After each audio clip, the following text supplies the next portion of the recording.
The airplane looked tired before it ever left the ground. On February 5th, 1954, Rupert Pratt climbed aboard a scroungy-looking Air Force C-47 for what should have been a routine 260-mile flight from Anchorage to Fairbanks. 16 men were on board. Pratt was a young airman, headed back toward duty after temporary assignment in the Anchorage area. The weather over south-central Alaska was rough, but that alone was not unusual. What nobody on that flight knew was that within an hour the transport would come apart over the mountains, 10 men would die, and Pratt would find himself falling alone through the freezing air over the Alaskan wilderness, trying to understand whether he was somehow still alive. The flight began like countless other military hops in Alaska. The C-47 lifted off and headed north, carrying 3 crewmen and 13 passengers. For a while, there was nothing to do but sit with the noise, the vibration, and the cramped familiarity of military air travel. Then the plane began to feel wrong. According to the later accounts the survivors gave, it lurched into a dive, then leveled off. The movement was violent enough to rattle everybody aboard and put fear into men who were used to flying. Pratt remembered a loud bang. Then the engine stopped. In seconds, the aircraft was no longer simply in trouble. It was breaking apart in the sky. Years later, at a reunion organized by Pratt in 1996, the survivors learned from a 1954 accident summary that ice buildup had caused an engine to stall, and the forces of the ensuing dive led to structural failure. In the moment itself, though, none of them knew any of that. They only knew the airplane was coming apart around them. The 6 men who lived had parachutes on, but none of them had ever actually used one before.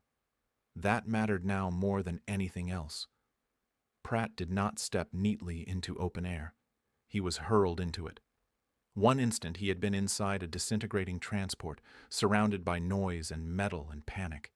The next he was out in the cold above the mountains, separated from the others, exposed to the full force of the air and falling from roughly 10,000 feet.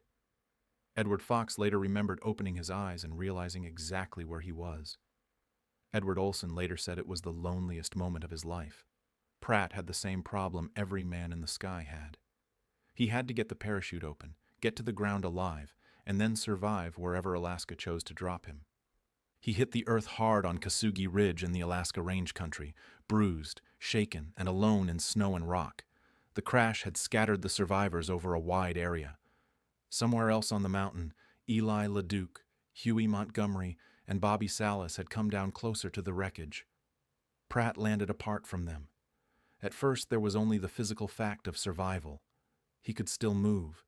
He could still think. The cold was immediate. Injuries that might have seemed manageable in a town or on a base felt different there. Every cut, bruise, and twisted muscle had to be carried in sub-zero wilderness with no shelter, no radio, and no certainty that anyone would ever reach them. Pratt eventually found Olson and Fox, and the 3 men understood almost immediately that staying alive through the night would depend on staying together. They had almost nothing to work with. A parachute became part of their shelter. They used it as a windbreak and huddled under it, rotating positions so no one man took the full punishment of the cold too long. They were dealing with frostbite, pain, and exhaustion, but sleep was dangerous. To stop moving was to risk freezing where they lay. They had no real fire, no cabin, no sleeping bags, and no idea how long rescue might take. The mountain around them did not care that they had survived the breakup itself. Alaska still had plenty of ways to finish the job. The other 3 survivors faced a different version of the same nightmare. LeDuc, Montgomery, and Salas came down near the shattered remains of the aircraft, about 15 miles away from Pratt's group. That wreckage gave them something the first 3 did not have, at least a little structure to hide in. They used what they could find as shelter and tried to endure temperatures that dropped to 35 below zero. Salas later remembered being afraid to fall asleep because he thought he would freeze. The fear was reasonable. Out there, unconsciousness and death could begin to look almost identical. Rescue did not come all at once. The first breakthrough happened when bush pilots searching the area spotted Pratt, Olson, and Fox the next day.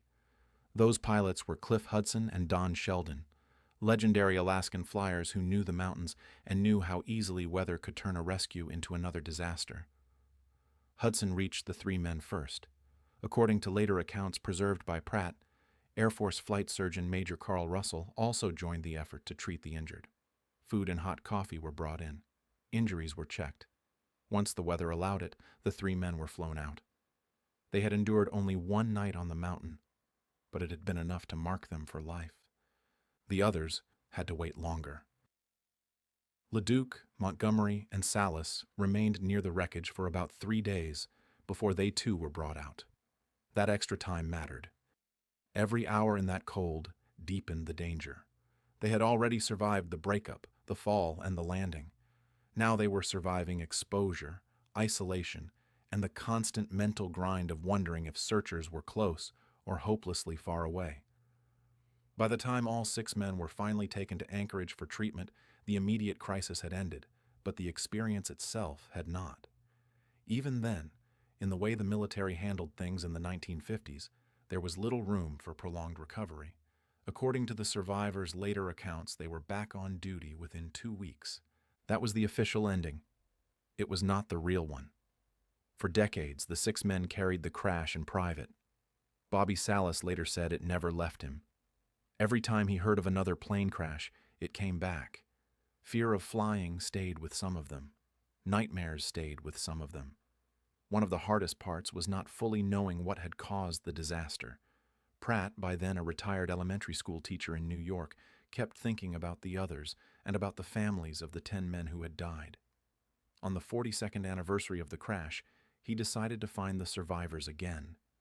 Using a CD-ROM directory of phone listings, he tracked them down one by one and arranged a reunion near Wright-Patterson Air Force Base in 1996. That reunion did something the rescue itself had not been able to do. It gave shape to the missing parts of the story. A 1954 letter was read aloud, explaining that ice had built up on the aircraft, causing an engine to stall and sending the plane into a steep dive. The stress from that dive tore the aircraft apart. For men who had spent decades remembering the bang, the falling metal, the cold, and the long nights afterward, that mattered. It did not erase the fear or answer the larger question of why some lived and others died, but it replaced one kind of uncertainty with fact. Pratt's work also connected the survivors with the families of the men who had been killed. What had begun as a transport flight over Alaska had left behind a scattered community of grief, survival, and unanswered questions. He spent years helping bring those people together. Rupert Pratt lived long enough to reflect publicly on the crash 70 years later. By then, he had outlived the other 5 survivors and had become the last living man from that broken aircraft. He wrote with gratitude for the friendship that grew from survival and with sadness for the dead and for the others who had once shared that mountain with him. Rupert Pratt did not simply live through a midair breakup over Alaska. He dropped out of a destroyed airplane into one of the coldest landscapes in America, endured the wilderness with almost nothing, and then carried the memory of those hours for the rest of his life. The fall ended when the parachute opened. The survival story did not. Thank you for listening to Horrifying Survival Stories. Subscribe for more stories of those who faced the impossible and lived.